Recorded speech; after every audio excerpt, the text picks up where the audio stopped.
रुको। अगर आज दादाजी हमारे साथ नहीं चले तो तुम दोनों आज माँ बाप कहलाने का अधिकार खो दोगे। इस बात को ध्यान रखना। बेटा, हम तुम्हारे मम्मी पापा हैं और हम गलत नहीं है। अगर आप लोग सही होते तो आज दादाजी हमारे साथ होते। बेटा, हम भी तुम्हारी तरह दादाजी से बहुत प्यार करते हैं। अगर तुम प्यार करने वाले होते तो दादाजी को छोड़ते ही नहीं। बेटा गुस्सा मत करो, चलो आओ दादाजी को लेकर आते हैं। गलती मैंने नहीं तुम लोगों ने की है। तुम जाके लेके आओ दादाजी को। चलो आओ।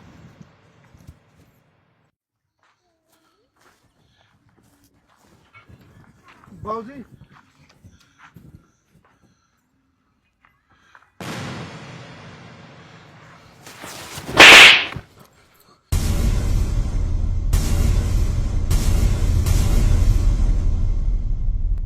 कौन बाबूजी? किसका बाबूजी? मेरी कोई औलाद नहीं है। शायद तुम्हें धोखा हुआ है। निकल जाओ यहाँ से। बाबूजी, हम आपके बच्चे हैं और बच्चों से अक्सर गलतियां हो जाती हैं। प्लीज हमें माफ कर दो। गलती को माफ किया जा सकता है, लेकिन जो तुमने कर्म किया है मैं उसको जिंदगी में नहीं भुला सकता। तुम जा सकते हो, वरना वरना एक बाप से उसकी औलाद का कत्ल हो जाएगा। निकल जाओ ऐसे। बाबूजी, आप बेशक से हमें मार डालो पर हमें माफ कर दो। बाबूजी, हमें माफ कर दो। तेरे जैसी गंदी औलाद को मारकर मैं अपने हाथ कंधे नहीं करना चाहता। मैंने तुझे बोल दिया था ना कि तू मेरे लिए मर चुका है और मैं तेरे लिए। निकल जा यहाँ से।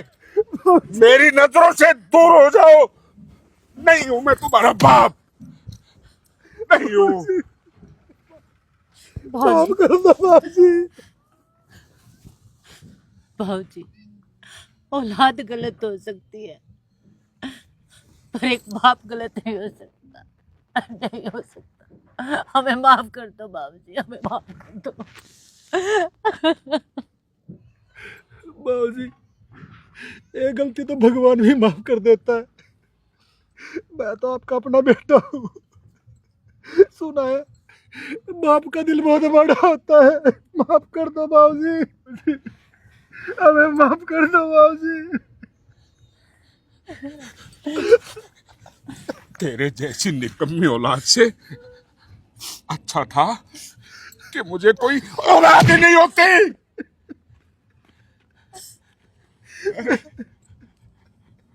वो माँ बाप उस दिन टूट जाते हैं जिस दिन तुम्हारी जैसी निकम्मी औलाद उनके घर में पैदा होती है।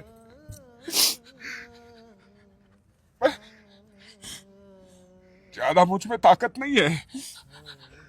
तुम लोगों के आगे हाथ जोड़ता हूँ। नहीं बाबूजी, नहीं मुझे नहीं बाबूजी, मुझे अपनी जिंदगी जीने लेते हो। बाबूजी, चले जाओ यहाँ से, चले जाओ। बाबूजी। नहीं देखना चाहता मैं तुम लोगों को।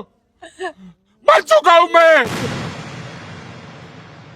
कितने अरमान से तुझे पढ़ाया लिखाया, माँ बाप दोनों को प्यार दिया, सिर्फ यही दिन दिखाने के लिए कि एक बाप जब बुजुर्ग हो जाता है तो अपनी ही औलाद पे बोझ बन जाता है। तो अब बोझ नहीं बनना चाहता। मुझ में इतनी ताकत है कि मैं खुद कमा के खा सकता हूँ। अरे तुझे तो करा होना चाहिए कि तुम्हारा बाप कहीं रोड पे भीख नहीं मांग रहा, मेहनत का खा रहा है। मुझे मेहनत के खाने दो, तुम्हारी कमाई नहीं चाहिए। कुछ नहीं है मेरे पास तुम्हारे को देने के लिए। निकल जाओ, निकल जाओ।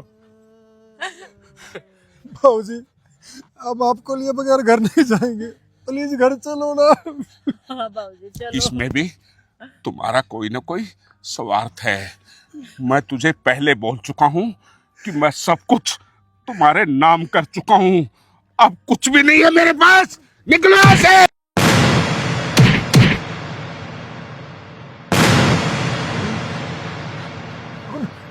बेटा दादा दादाजी हरगुन, हरगुन, ये आप भी। तुझे चोट तो नहीं लगी? नहीं तू ठीक है बेटा? दादाजी मैं तो ठीक हूँ पर आप यहाँ ठीक नहीं हो। नहीं बेटा, तुम्हें किसने कहा? मैं ठीक हूँ। दादाजी ऐसा कौन सा इंसान है जो अपने परिवार के बिना ठीक रहेगा?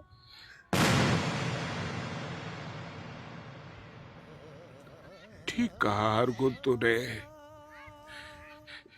तू इतना छोटा हो के इतनी बड़ी बड़ी बातें कहाँ से सीखी तूने? ठीक कहा तूने। कोई भी इंसान अपने परिवार से अलग कभी भी ठीक नहीं रह सकता। लेकिन हरगुन, मैंने परिवार के बिना जीना सीख लिया है बेटा, सीख लिया है।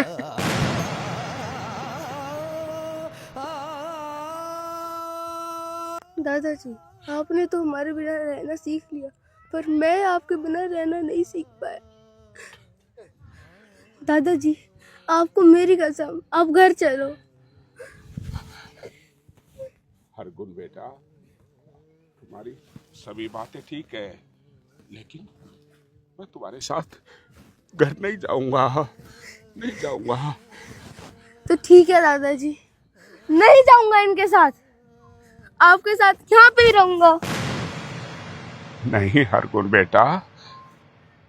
अरे जोगी काका, बच्चे तो भगवान का रूप होते हैं। आप अपने पोते की बात मानकर इसके साथ चले जाइए ना। जोगी भाई, बुजुर्ग तो बच्चों के लिए भगवान के समान ही होते हैं और भगवान जो है ना, बड़े से बड़ा गुनाह भी माफ कर देते हैं। तो आपसे प्रार्थना है इन बच्चों के लिए आप घर चले जाएं। बाबूजी घर चलो।